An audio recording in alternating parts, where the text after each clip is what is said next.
busters and destroyed Fordow and Natanz, and were safely on their way back home. Incredible. Jennifer, thank you so very much. Aaron Cohen is an Israeli special ops veteran, also a Middle East and counterterrorism analyst, and we're short on time, so I may take you after this commercial break as well. So let me just start with this. What is in the mind of the enemy right now after what we just pulled off with Iran? They may want to strike back, but what are they really considering? They're desperate.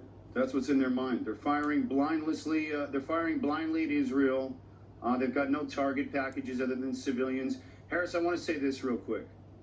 The U.S. isn't at war with Iran. The United States is at war with terrorism, and the IRGC isn't a military. It is a global terror syndicate and the #1 state sponsor of terror, and they just happen to have a seat at the UN. And what the U.S. hit wasn't Iran. It was the command and control center of the world's largest state-backed terror enterprise. The world needs to understand that. This wasn't an attack on Iran. It was a strategic counter-terror operation targeting a nuclear-armed terror cartel masquerading as a government. Iran isn't the threat. It's the IRGC, the terror army bases, the embassies, the missiles with a flag. So the United States and President Trump didn't bomb a country. They struck a global headquarters for terrorism. I just want to make that clear so everyone understands. And they come back to the table, great. But if not, and no one's trying to change regimes, but that could be a conversation down the road.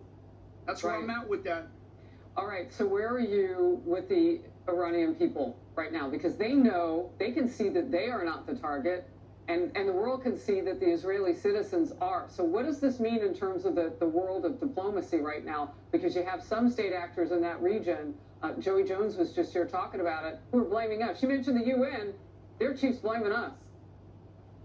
So here's where I'm at. The Iranian people, for the first time in 39 years, who we're talking about 80 million people plus who've essentially been held hostage since the revolution in 1979, are finally seeing that the IRGC has a very soft white underbelly, that the IRGC cannot protect them, that the IRGC actually is desperate right now, that there may be a loophole here for the people of Iran to possibly figure out a way to change their leadership, whether it's through elections, whether it's through some type of uprising. What they're seeing from their leadership is weakness. What they're seeing is a tiny little state the size of New Jersey has systematically assassinated, targeted, killed, eliminated their top generals, over 30 of them, in less than 72 hours. And they've got to feel emboldened.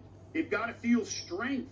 And to the Iranian people, I say, yallah, go take your country back.